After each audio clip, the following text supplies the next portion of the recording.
là, des nouvelles peut-être un petit peu plus techniques, financières, mais en même temps, ça démontre la puissance incroyable de YouTube. Spotify a sorti, parce que là, c'est toutes les sorties des fameux résultats financiers. Puis Spotify a sorti ses résultats financiers pour son dernier trimestre. Et il a fait 375 millions de revenus de publicité.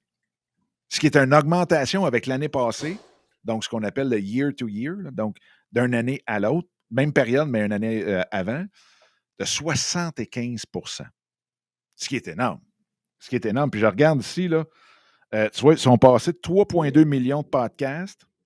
Non, excuse-moi, ils sont rendus à 3,2 millions de podcasts sur la plateforme. Et en juin, ils étaient 2,9. Donc, ils ont gagné, grosso modo, un bon 300 000 podcasts entre juin et septembre.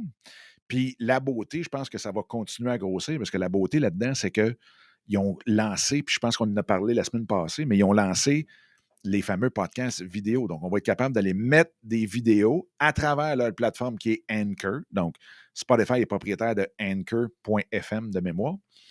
Et avec ça, à partir de Anchor, on va être capable de mettre des vidéos directement dans Spotify. Fait que je pense que ça va venir à grossir, puis c'est quand même le fun. Là, 375 millions de revenus en 3 mois. C'est une pas pire business. En même temps, YouTube sortait ses revenus 7,2 milliards versus 375 millions. Donc, on est dans le 20 fois les revenus publicitaires directement. Puis si on regarde, tu vois, par rapport... non, ça, c'est au dernier trimestre. Donc, c'est pour 7,2 milliards sur un trimestre, sur 3 mois. Et c'est une augmentation de 44 % sur l'année passée. Et sur le trimestre précédent, donc juste, dans le fond, c'était septembre, celui qui est fini en juin, c'est 2 milliards de plus. Mais 7,2 milliards de revenus publicitaires seulement en 3 mois.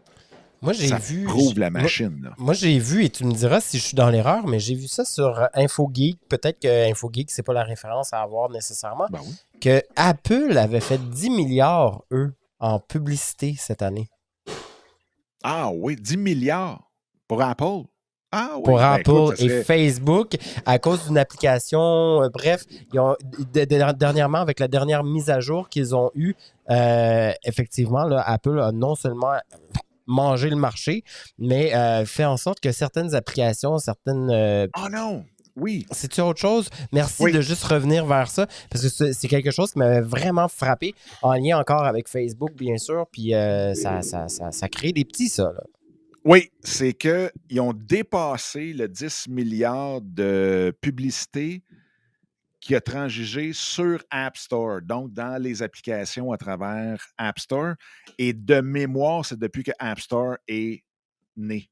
Donc, peut-être 10-15 ans. Revenu App Store, je vais faire la recherche, mais tu vas voir, c'est... le chiffre d'affaires déçoit les analystes. Ah ah! Non, tu as raison. Écoute, c'est Apple dépasse les 100 milliards de chiffre d'affaires trimestriel. Donc, ça, c'était au mois de janvier. Donc, ça doit être pour l'année trimestrielle. Non, c'est le 3 mois. Mais ça, effectivement, ça calcule les iPhones, c'est bien sûr, les Mac et tout. Là. Donc, en termes de publicité, il faudrait que je regarde pour iTunes ou Apple Podcast. Mais je serais quand même assez...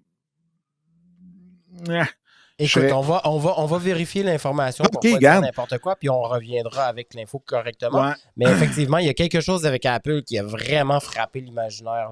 Toi, le chiffre d'affaires lié au service d'Apple, revenu de l'App Store, abonnement, etc., a augmenté de 24 % à 15,8 milliards de dollars pour l'année, effectivement.